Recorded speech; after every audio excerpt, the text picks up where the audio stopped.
Good morning everyone, my name is Rohit Kumar. Welcome to Tarun IAS. आज 6 दिसंबर है 2022। Doctor Rajendra Prasad का जन्म दिवस भी है और आज का द हिंदू का सबसे प्रमुख एडिटोरियल्स है, उस पर भी हम चर्चा करने वाले हैं। ये एडिटोरियल्स आपका क्लाइमेट चेंज से रिलेटेड है। जैसा कि हम लोगों ने कई बार क्लाइमेट चेंज से संबंधित चीज़ों पर हमने बात भी की है, चर्चा भी की है। तो आज का भी एडिटोरियल कहता है climate change talk to us short changing interaction international law. इससे रिलेटेड कि बहुत सारे अंतर्राष्ट्रीय कानून बनाए गए हैं क्लाइमेट चेंज से रिलेटेड, लेकिन क्या ये कानून सच में ये सभी क्लाइमेट चेंज की समस्या का समाधान कर सकती है क्या? तो इन सभी चीज़ों पर चर्चा की है। थोड़ा सा हम बात करते हैं। राइटर्स जो हैं आपका मुकुल सनवाल है, is a former United Nations diplomat with the climate change secretariat के तौर पर इन्होंने काम किया है। तो इनसे रिलेटेड हम बहुत सारी चीज़ों पर बात करेंगे। क्या है इसके अंदर में, इसकी चर्चा हम करने वाले हैं इस क्लाइमेट चेंज से रिलेटेड। आप सभी को पता होगा कि क्लाइमेट चेंज जो है आज इस पृथ्वी के लिए नहीं, अपितु की यूनिवर्स में भी अगर बात करें, खास करके पृथ्वी जो हमारा लाइव जहाँ पर हम रहते हैं उसके लिए एक बहुत बड़ी समस्या बन गई है। क्लाइमेट चेंज जो है, जलवायु का परिवर्तन बहुत तेजी से हो रहा है। परिणाम ये है कि इससे पूरी मानव जाति खतरे में पड़ सकती है। ग्लोबल वार्मिंग हो रहे हैं, global warming, green house gases बहुत ज़्यादा बढ़ रहे हैं, कार्बन की मात्रा बढ़ रहा है, ग्रीन हाउसेज इफेक्ट के कारण ग्लोबल वार्मिंग हो रही। और ग्लोबल वार्मिंग के कारण आप सभी को जानते हैं कि छोटे मोटे जितने भी आपके जो ग्लेशियर्स हैं वो ग्लेशियर्स आपका पिघलना शुरू होगा। यहाँ तक कि अंटार्कटिका और आपका आर्कटिक रीजन्स भी पिघलना शुरू हुआ है। हाल फिलहाल में आपको न्यूज़ पता होगा, ज़ॉम्बी वायरस एक समस्या बन सकता है क्लाइमेट चेंज के लिए, क्योंकि भाई वो आपका रशिया के आसपास वाले रीजन में दफन है और मेल्ट हो रहे हैं ग्लेशियर्स। उसके कारण से वो पानी के रास्ते, समुद्र के रास्ते या किसी भी रास्ते से वो फैल सकता है और परिणाम कोरोना वायरस से भी ये घातक हो सकता है। तो क्लाइमेट चेंज हमारे लिए बहुत बड़ी समस्या बन गई है ना। तो ये आज जो इसमें चर्चा किया है क्लाइमेट स्टॉक्स और शॉर्ट चेंजिंग इंटरनेशनल लॉ के बारे में, इसके बारे में हम बात करें। राइटर जो भी चीज़ इसमें लिखा है उसको मैं बेहतर तरीके से को ट्राई करूंगा कि मैं आपको समझा दूं और बता दूं कि राइटर कहना क्या चाहते हैं। कहा जाता है कि fraud in public law is the deliberate attempt to avoid the provisions of the statute. Public जो नियम होते हैं, कानून होते हैं सरकार के द्वारा, अंतर्राष्ट्रीय के द्वारा, और उस कानून में अगर फ्रॉड किया जाए और उससे फ्रॉड होने की कोशिश किया जाए तो कहा जाता है कि एक तरीके से प्रोविजंस एक अवॉइड के तौर पर माना जा सकता है। यहाँ पर भी एक सबसे इंपॉर्टेंट पॉइंट इन्होंने कहा कि in the climate negotiations for instant areas of interest to developing country are not covered और simply while other areas are over regulated. कहा जाता है कि क्लाइमेट चेंज नेगोशिएशंस में, समझौता के दौरान जो है ना, डेवलपिंग कंट्रीज के एरिया ऑफ इंटरेस्ट की बात इसमें कवर नहीं की गई है और ये बहुत बड़ी समस्या है। ये कह सकते हैं कि ओवर रेगुलेटेड की बात की सकते हैं। उन्होंने कहा कि इक्विटेबल सस्टेनेबल डेवलपमेंट जो है, समांतर रूप से जो विकास है, एक तरीके सस्टेनेबल समावेशी विकास है, is not even discuss in किया है। यहां तक इक्विटेबल सस्टेनेबल डेवलपमेंट की भी बात इसमें चर्चा में नहीं की गई है। COP27 कहता है policy debate was a longer legitimated by the science. Simple सी बात इनका कहने का तात्पर्य है कि जो भी अंतर्राष्ट्रीय चर्चा हो रही है और कानून बनाए जा रहे हैं उसमें बहुत सारी कमियां रह गई है, बहुत सारी चीज़ों को कवर नहीं किया जा रहा है। डेवलपिंग कंट्री के बहुत सारे मुद्दे को कवर नहीं किया गया है ना। साथ साथ में पहला मुद्दा इसमें इक्विटेबल सस्टेनेबल डेवलपमेंट की बात की गई है। साथ में बहुत सारे पॉलिसी हैं, उस पॉलिसी पर चर्चा भी नहीं की गई है भाई, है ना। तो इन सभी चीज़ों के बारे में बात की जा रही है। उसके कहीं ना कहीं क्लाइमेट ट्रीटी जो है उससे रिलेटेड जो बेसिक स्ट्रक्चर बनाए गए हैं उस बेसिक स्ट्रक्चर में बहुत सारी खामियां और बहुत सारे फ्रॉड की बात कही गई है। अब देखते हैं, उस प्रॉब्लम पर बात करते हैं कि किस तरीके की फ्रॉड की बात कहा जा रहा है, किस प्रकार की खामियां की बात कहा जा रहा है, इस पर चर्चा करते हैं। सबसे पहले कहा गया कि 3 प्रॉब्लम्स के साथ इस करंट निगोशिएशन का प्रोसेस शुरू हुआ। जो क्लाइमेट चेंज पर नेगोशिएशन हुआ विश्व के अंदर में, जो प्रमुख देशों बैठकर क्लाइमेट चेंज से संबंधित बातें की, उस बात के दौरान 3 सबसे बड़ी समस्या है। उस समस्या पर वो शायद चर्चा बेहतर तरीके से नहीं की गई। पहला जो है, फर्स्ट ये है कि सिटीजन्स इन डेवलप्ड कंट्री, जो जितने भी डेवलप्ड कंट्री हैं, विकसित देश के नागरिकों को, नागरिक आप कह सकते हैं कि उस विकसित देश के 2/3 2/3 जो सिटीजन्स हैं, नागरिक हैं, वो इस बात से, या आप कह सकते हैं कि इस बात से वो अवेयर ही नहीं है, या फिर आप कह सकते हैं उनको जानकारी ही नहीं है कि national emissions of carbon dioxide come from their diet, transportation, residential और commercial sector which together to constitute to major share of their GDP, और consumption sector are not independent to slow. विकसित देश के नागरिकों को पता ही नहीं है कि भाई आप ग्रीन हाउस गैसेज और कार्बन की मात्रा, आप कार्बन डाइऑक्साइड का जो इमिशन है आप ही के घरों से आ रहा है, खास करके ट्रांसपोर्टेशन से। आप गाड़ियां यूज कर रहे हो फैशन के तौर पर, बड़े बड़े लग्जरी कार का प्रयोग कर रहे हैं आप, ट्रांसपोर्टेशन। आप भोजन का प्रयोग, ऐसे दूषित भोजन का प्रयोग करते हैं जिसके कारण से आप डाइट्स जो आते हैं बहुत सारे, उसके कारण से कार्बन हो रहा है। कमर्शियल सेक्टर्स, रेसिडेंस में जो आप एसी का प्रयोग करते हैं, आप खास करके एयर कंडीशनिंग, उसके कारण से आपका कार्बन का इमिशंस हो रहा है। तो ये सबसे बड़ी समस्या तो ये है कि इन पर भी चर्चा करने की जरूरत है कि आप अपने आप को सिविलाइज्ड कहते हैं, अपने आप को डेवलप्ड कंट्री के नागरिक कहते हैं, और आप इस बात से आपको थोड़ा सा भी अंदेशा और संदेह, ये अवेयरनेस नहीं है कि भाई ये पूरे विश्व में जो क्लाइमेट चेंज हो रहा है उसमें आपका योगदान सबसे ज्यादा है। तो यही बात carbon dioxide come from their diets, transport और residential and commercial sector which together to constitute to major share of their GDP का जो सबसे बड़ा हिस्सा है। ये पहली बात उन्होंने पहली समस्या की बात की है, जो कि अंतरराष्ट्रीय कानून के दौरान में, क्लाइमेट बैठकों में, निगोशिएशन के दौरान ये चर्चा नहीं हुई है। दूसरी बात करता है कि the process ignores that the global well-being will also follow to urbanizations of developing countries populations required to fossil fuel infrastructure energy achieved to।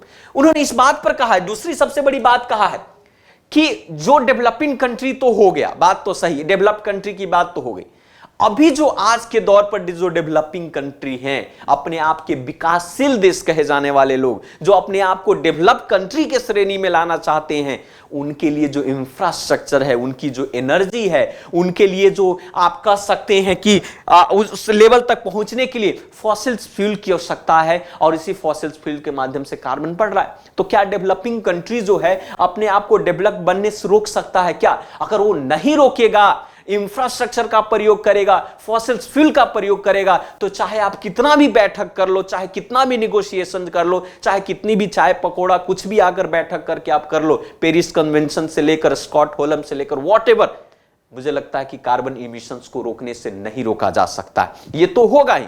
तो राइटर इस बात पर भी चर्चा कर रहे हैं कि दूसरा है आपका प्रोसेस, इस बात को भी इग्नोर किया जा रहा है डेवलपिंग कंट्री के। और तीसरा है आपका कि the need for vast quantity of cement और steel to developing country to infrastructure. जैसा कि हमने कहा कि भाई आपने बहुत सारी डेवलपिंग कंट्री डेवलप कब बनेगा?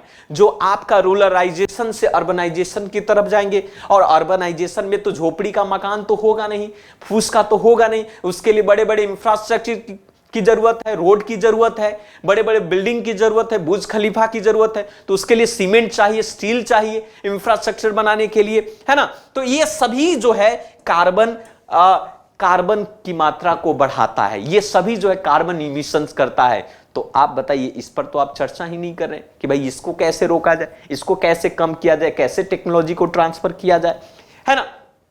तो ये तीन मुद्दे पर उन्होंने डिटेल से बात किया कि ये तीन समस्या जो है आज करंट निगोशिएशन प्रोसेस की आवश्यकता है, पर इस पर तो कोई चर्चा ही नहीं हुआ है आपका, है ना। At the later urbanisers developing country account for the more than half of annual emissions and most emission growth के कारण, ये अर्बनाइजर्स की डेवलपिंग कंट्री के कारण हो रहा है। They can not afford access many new technology to आपका डिकार्बनाइज क्विकली। अब इनको यह बात पता ही है, डेवलपिंग कंट्री, इनके पास उतने पैसे नहीं है कि फिर से डिकार्बनाइज कर सके, नए नए तकनीकी ला सके, सोलर सिस्टम बैठा सके, बड़े बड़े पैनल, न्यूक्लियर पावर बैठा सके, ताकि कार्बन की मात्रा को कम किया जा सके। या कह सकते हैं कि भाई आप रिन्यूएबल्स एनर्जी का प्रयोग कर सके, उसके लिए इतने ज्यादा इनके पास पैसे नहीं। तो इस समस्या पर भी बात किया जाना चाहिए, है ना, जिसके कारण से स्पेस ह्यूमन राइट्स की पॉलिसी अब डूब रही है है ना, मुंह में राइट्स खत्म हो रहा है आपका लोगों का। Such discussions are not talking place to climate negotiation because of the agenda. तो इस प्रकार की जो बैठक के दौरान जो है, इस प्रकार के समझौते पर जो समस्या है, उस समस्या का डिस्कस इन नेगोशिएशंस के दौरान, क्लाइमेट नेगोशिएशन के दौरान नहीं किया गया है। तो इस पर भी ये बात ये राइटर महोदय जो इस पर कह रहे हैं। नेक्स्ट बात कहा जाता है कि चलिए ये तो बातें हो गई, समस्या की बात हो गई। अब बात है आपकी बात है कि ये politics not a science, politics not a science. उन्होंने कहा कि foundations of climate treaty in international environmental law is questionable. आज के दौर पर जितने भी अंतरराष्ट्रीय कानून बनाए गए हैं क्लाइमेट से संबंधी, वो अपने आप में एक प्रश्न चिन्ह के रूप में इसको किया जाता है। जे कैसे भाई, जैसे आपने स्टॉकहोल्म कॉन्फ्रेंस ऑन एनवायरनमेंट 1972 बनाया, आपने united state secretariat state advisory committee की स्थापना की, जिन्होंने कहा कि urbanisation has change the nations with the 75% of the people living in the urban area. 75% जनसंख्या दो अर्बनाइजेशन में आपको इस अर्बन में, शहरी में रह रहा है। परिणाम यह है कि we must see our self not only to victim of environmental degradation. इस बात पर यह देखना चाहिए कि इसका इन्वायरमेंट डिग्रेडेशन का जिम्मेवार ही नहीं है, बल्कि वो कहते हैं कि environmental aggressors and change of our pattern to consumption and production accordingly. उन्होंने कहा कि आप अर्बनाइजेशन जिस प्रकार से बढ़ा रहे हैं, जिस प्रकार से इंफ्रास्ट्रक्चर तैयार है, आप इन्वायरमेंट को डिग्रेड ही नहीं कर रहे हैं, बल्कि आप जो है इन्वायरमेंटल एग्रेसर्स बन रहे हैं, आप उसको पूरी तरीके से क्रश कर रहे हो। इस तरीके की बात की चर्चा इसमें की गई थी। तो आप भाई, चर्चा तो हो रही कि भाई समस्या का समाधान सब लोग बता रहे, लेकिन समाधान कोई बता ही नहीं रहा। तो उन्होंने कहा कि द साइंटिफिक कमिटी, एक साइंटिफिक कमिटी की स्थापना की गई थी, जिसे यूएस स्टेट डिपार्टमेंट के द्वारा किया गया था। और उन्होंने कहा था कि लॉन्ग रेंज प्लानिंग की बात की थी कि हमें एक लंबा प्लानिंग की आवश्यकता है ग्लोबल इन्वायरमेंट प्रॉब्लम की समस्या के समाधान के लिए, है ना, इकोलॉजिक बर्डन को कम करने के लिए, उससे कंट्रोल करने के लिए, ताकि जो है आपका जो per capita production of goods और सर्विसेज है वो सिस्टमैटिकली उसको कम किया जाए, ताकि जो है ये समस्या का समाधान हो सके। लेकिन कहा जा रहा है कि, और उन्होंने ये भी कहा था कि जितने भी हैं आपके डिमांड, वो आपका कहीं ना कहीं ये ओरिएंटेड टेक्नोलॉजी होना चाहिए, ह्यूमन डिमांड जो होना चाहिए इन्वायरमेंट लेस सीवियर के बेस के आधार पर होना चाहिए, कि आपका डिमांड क्या इन्वायरमेंट को, क्या वातावरण को दूषित कर रहा है, प्रदूषित कर रहा है, डिग्रेड कर रहा है, डिप्लीट कर रहा है, तो इसके आधार पर सोचना चाहिए। सो फॉर एग्जांपल, सिंपली सी बात है कि भाई आप कार का प्रयोग करना चाहते हैं, आप ट्रक लेना चाहते हैं, हवाई जहाज लेना चाहते हैं, आप किसी भी प्रकार के इंफ्रास्ट्रक्चर की आपकी जरूरत है, तो आपको एक बात यह भी सोचना होगा कि जो इंफ्रास्ट्रक्चर का डिमांड हमारे पास है, क्या हमारे इन्वायरमेंट को डिग्रेड करेगा, क्या इन्वायरमेंट को डिप्लीट करेगा, क्या इन्वायरमेंट को इससे हानि होगी क्या, इस पर विचार करने की आवश्यकता है, ये बात कहते हैं। So power play a frame to natural resource to around the risk management. तो इस पर इन्होंने साइंटिफिक कमिटी जो बनाया था यूएस स्टेट डिपार्टमेंट का, उन्होंने इस बात पर कहा था। साथ साथ में आपका था डिफरेंशिएटेड टू कॉमन रिस्पॉन्सिबिलिटी, बहुत सारे कॉमन रिस्पॉन्सिबिलिटी यहां डिफरेंशिएट करता है।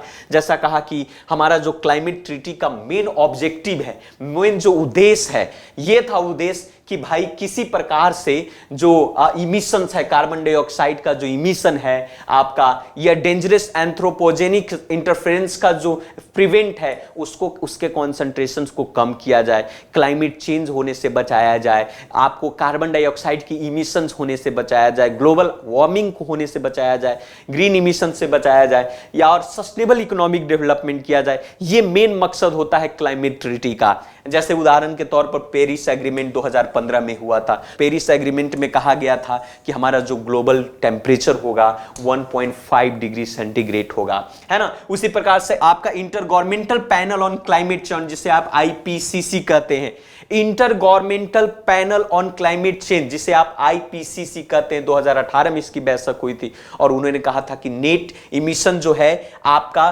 कोशिश होना चाहिए कि 2050 तक कार्बन इमिशन जीरो हो जाए, जीरो की बात की गई है, आपका जीरो आउट की बात की गई, शायद मुझे नहीं लगता है कि ये संभव हो सकता है, फिर भी देखा जाए उन लोगों ने प्लान कर लिया। उसी प्रकार से ग्लासगो के अंदर में 2021 में हुआ था, निगोशिएशंस हुआ था, उन्होंने कहा कि आने वाले फ्यूचर में आपका जो इमिशंस है कोयला जो है उस कोयला को आप रिड्यूस करो, फ्यूचर में आप पूरी तरीके से जीरो तक लाओ कि कोयला के माध्यम से, फॉसिल फ्यूल के माध्यम से हम कोई भी एनर्जी का प्रोडक्शन नहीं करेंगे।